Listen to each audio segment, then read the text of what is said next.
തെറ്റിദ്ധരിപ്പിക്കുന്ന പരസ്യങ്ങൾ പ്രസിദ്ധീകരിച്ച കേസിൽ ബാബ രാംദേവിന് സമൻസ് അയച്ച് Haridwar chief judicial magistrate June 7 ഹാജരാകാനാണ് നിർദ്ദേശം. രാംദേവിന് പുറമെ മാനേജിംഗ് ഡയറക്ടർ ആചാര്യ ബാലകൃഷ്ണൻ ഉൾപ്പെടെയുള്ള പതഞ്ജലിയുടെ മറ്റ് ചുമതലക്കാർക്കും സമൻസ് അയച്ചു.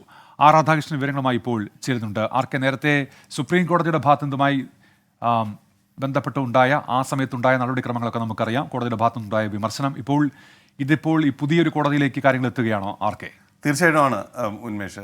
ഈ സുപ്രീം കോടതിയുടെ ഇടപെടലിന് തുടർച്ചയായിട്ട് നമുക്ക് അറിയാവുന്നതുപോലെ തന്നെ സുപ്രീം കോടതി ഈ പതഞ്ജലിയുടെ ചുമതലക്കാരായിട്ടുള്ള ബാബ രാംദേവിനെയും ആചാര്യ ബാലകൃഷ്ണനെയും വിമർശിച്ചതിന് പിന്നാലെ എന്ത് സാഹചര്യത്തിലാണ് ഈ ലഭിച്ച പരാതികൾ പരിഗണിക്കപ്പെടാതിരുന്നത് എന്നതിനെ സംബന്ധിച്ച് സവിസ്തരം കാര്യങ്ങൾ പറഞ്ഞിരുന്നു. അതനുസരിച്ച് ചുമതലക്കാരായിട്ടുള്ള സംസ്ഥാനത്തിൻ്റെ പ്രത്യേക വകുപ്പുകളിൽപ്പെട്ടിട്ടുള്ള ആയുർവേദത്തിൻ്റെ അടക്കം ചുമതലയുള്ള വകുപ്പുകളിൽപ്പെട്ടിട്ടുള്ള ഉദ്യോഗസ്ഥർ വലിയ വീഴ്ചയാണ് ഈ പരാതികൾ പരിഗണിക്കാതെ നടത്തിയത് എന്നാണ് സുപ്രീം കോടതി കണ്ടെത്തിയത്. ഇതിൻ്റെ അടിസ്ഥാനത്തിലാണ് ഏതാണ്ട് ഇതുവരെ ലഭിച്ചിട്ടുള്ള പരാതികൾ, വർഷങ്ങൾക്ക് മുമ്പ് മുതൽ ഇതുവരെ ലഭിച്ചിട്ടുള്ള പരാതികൾ, അതിൻ്റെ അടിസ്ഥാനത്തിലാണ് ഇപ്പോൾ ഈ ജില്ലാ ആയുർവേദ ഓഫീസർ ഹരിദ്വാർ ജില്ലാ മജിസ്ട്രേറ്റിന് മുമ്പാകെ പരാതി സമർപ്പിച്ചത്. ഇതിൻ്റെ അടിസ്ഥാനത്തിലാണ് ഇപ്പോഴത്തെ നടപടികൾ. ഈ പരാതികളെല്ലാം ഉൾപ്പെടെ ഉള്ള ഒരു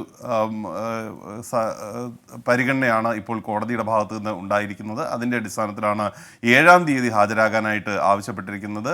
ആചാര്യ ബാലകൃഷ്ണൻ അടക്കമുള്ളവരും ബാബ രാംദേവിനോടൊപ്പം ഹാജരാകണം. അവർക്കെതിരെ ഈ തെറ്റിദ്ധാരണാജനകമായിട്ടുള്ള പരസ്യങ്ങൾ പ്രസിദ്ധീകരിച്ച് ജനങ്ങളെ വഞ്ചിച്ചു എന്നതടക്കമുള്ള ക്രിമിനൽ കുറ്റങ്ങളാണ് ഈ ഹർജിയുടെ ഭാഗമായി ആരോപിക്കപ്പെട്ടിരിക്കുന്നത്. അതിൽ വിചാരണയായിരിക്കും ഈ സമൻസിന്റെ അടിസ്ഥാനത്തിൽ ഹാജരാകുമ്പോൾ നടക്കാനായി പോകുന്നത്. ഉന്മേഷ്. ശരി, രാധാകൃഷ്ണനാണ് വാർത്തയുടെ വിശദാംശങ്ങൾ നൽകിയത്.